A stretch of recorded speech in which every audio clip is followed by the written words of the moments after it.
mucete Paulo yandikiye abikorinto igice cya 6 umurongo wa 12 haravuga ngo vyose ndavyemererwa ariko si vyose bingirira ikimazi, vyose ndavyemererwa ariko sinzoganzwa n'ikintu na kimwe.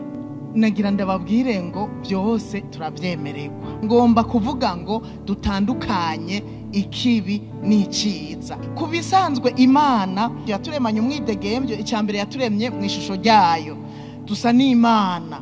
Hanyuma Imana ni nyabwenge. Imana iraduha ubwenge, yaturemanye ubwenge. Bisigura ngo aho hariho ubwenge Imana yaguhaye, nanje ubwenge Imana yarabumpaye. Ikindi Imana yaduhaye, yaturemanye kuganza. Adamu na Eva yarababwiye baganza ivyo yaremye, na twebwe burya kuganza kuri muri twebwe. Hari ijambo usomye Zaburi 8 niho havuga neza ukuntu turabadasanzwe. Zaburi 8 umurongo wa 4 iravuga ngo umuntu niki aho umwibuka canke umwana w'umuntu aho umugendera, hari hasigaye gato ukamunganya n'Imana, ukamwambika ubwiza n'icubahiro nk'igitsibo. Wamuhaye kuganza ibikorwa vy'amaboko yawe, wamuhaye gutwara ibintu vyose ubishira munsi y'ibirenge vyiwe. Ndasavye mwumve ko muri abadasanzwe, nariko ndabavugira mwumve ukuntu Imana yaturemye turabadasanzwe.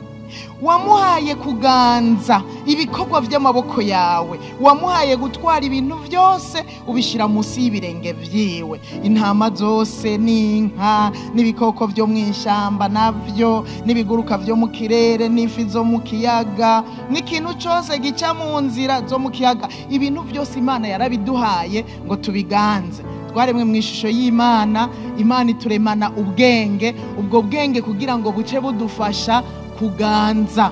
Haleluya. Naba rero Paulo yari karahanura arababwira ngo vyose muravyemerewe. Mu yandi majambo mwaremwe mu ishusho y'Imana, murafise ubwenge, vyose muravyemerewe. Wavumbaza ngo gusambana ndavyemerewe, kwiba ndavyemerewe, none kufise amaboko yo kugenda kwiba, amaguru yo kujana hariya nibyo tumukora ivyo vyose urabifise.